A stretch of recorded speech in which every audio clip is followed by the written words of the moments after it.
देखिए क्वेश्चन है कि 6 सेंटीमीटर त्रिज्या वाले 3 वृत्त को आपस में स्पर्श करते हुए रखा गया है।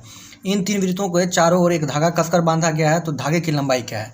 तो देखिए पहले हम क्वेश्चन को आसानी से समझेंगे, उसके बाद बनाएंगे। तो सबसे पहले हम 3 वृत्त बनाते हैं। तो एक वृत्त ये हुआ, दूसरा वृत्त ये हुआ और तीसरा वृत्त ये हुआ। इस तरह का क्वेश्चन कहा जा रहा है, ठीक है।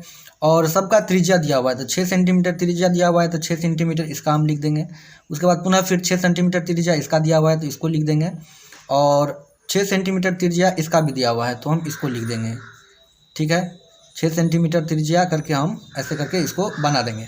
अब ये बन गया। अब क्या कह रहा है क्वेश्चन कि इन 3 वृत्तों के चारों ओर एक धागा कसकर बांधा गया, यानी कि इस चारों तरफ इसको मिला करके एक धागा जो है वो कस करके बांधा गया है। ऐसे करके वो धागा बांधा गया है।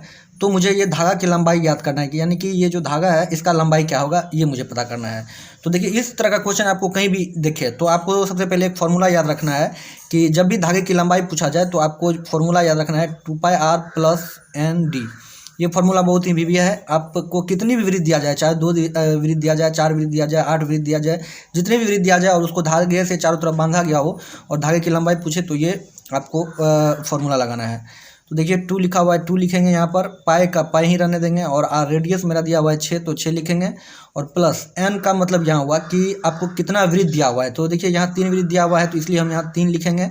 जितना वृत्त दिया रहे उतना वृत्त n की जगह पर लिखेंगे। और d जो है डायमीटर अर्थात व्यास, इनकी वृत्त का व्यास। तो देखिए त्रिज्या अगर 6 सेंटीमीटर दिया है तो व्यास हो जाएगा आपका 12, तो यहाँ पर हम 12 लिख देंगे।